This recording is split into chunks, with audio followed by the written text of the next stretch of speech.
Hello बच्चों, आइए इस प्रश्न को देखते हैं। वह घटना जिसमें दो संरचनात्मक समावयवी जिनमें परमाणुओं की सापेक्ष स्थितियां भिन्न होती हैं स्वतः एक दूसरे में परिवर्तित होते हैं तथा दोनों गतिक साम्यावस्था में होते हैं चलावयवता कहलाती है। चलावयवी साम्यावस्था में उपस्थित दोनों रूप एक दूसरे के चलावयवी कहलाते हैं।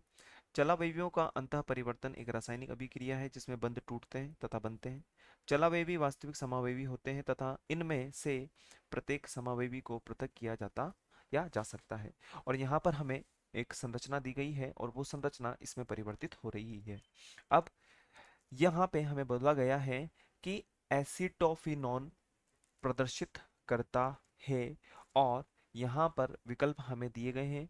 विकल्प ए हमारे पास में क्रियात्मक समावयवता, बी है हमारे पास में श्रृंखला समावयवता और सी है चलावयवता और अंत में डी दिया है हमें श्रृंखला तथा स्थान समावयवता। सबसे पहले हम बात करते हैं प्रश्न से संबंधित मुख्य अवधारणा के विषय में। मुख्य अवधारणा मुख्य अवधारणा के विषय में यदि हम बात करें तो संबंधित होगी यह समावयवता और समावयवता में भी चलावयवता से ये संबंधित है। अब चलावयवता से यदि संबंधित है तो चलावयवता है तो जो आवश्यक शर्तें होती हैं उनकी हम यहाँ पर कुछ बातें या हम कुछ नियम को यहाँ पर लिख लेते हैं। पहली जो शर्त होती है वह है हमारे पास में अल्फा कार्बन का उपस्थित होना। अल्फा कार्बन के उपस्थित होने से क्या होगा, अल्फा हाइड्रोजन आसानी से स्थानांतरित हो सकेगा। दूसरे नंबर पे यदि हम बात करें तो यहाँ पर क्या होगा, हम कह सकते हैं कि कीटो इनॉल रूप हमें यहाँ पे दिखाई देगा। कीटो इनॉल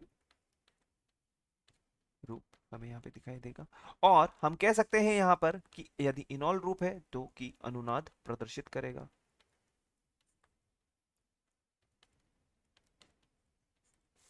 यदि अनुनाद प्रदर्शित होगा और प्रश्न में जो हमें आकृति या हमें जो संरचना दी गई है उसके विषय में यदि हम बात करें तो हम यहाँ पर देख सकते हैं CH3C द्विबंध के साथ में ऑक्सीजन और यहाँ पर CH3 है।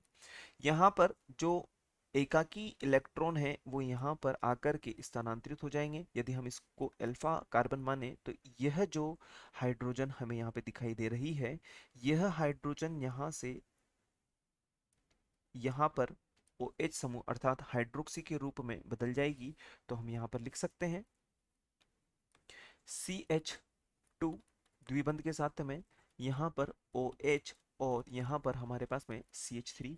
यह हमारे पास में कीटो है और यह हमारे पास में कीटो रूप या कीटो संरचना हम कह सकते हैं इसको, और यह हमारे पास में इनोल संरचना हो जाएगी। इनोल रूप हो जाएगा हमारे पास। अब यदि हम बात करें तो विकल्प के विषय में, क्या क्रियात्मक समावयवता हमारी मुख्य अवधारणा से मिलता है? बिल्कुल भी नहीं मिलता, तो ये हमारा उत्तर नहीं होगा। श्रृंखला समावयवता भी नहीं मिलती है। विकल्प सी चलावयवता पूर्णतः हमारी मुख्य अवधारणा की अनुपालना कर रही है। तो हम कह सकते हैं कि विकल्प सी हमारा सही उत्तर होगा और वांछित उत्तर कहलाएगा। आशा है आप इसे अच्छी तरह समझ गए होंगे। धन्यवाद।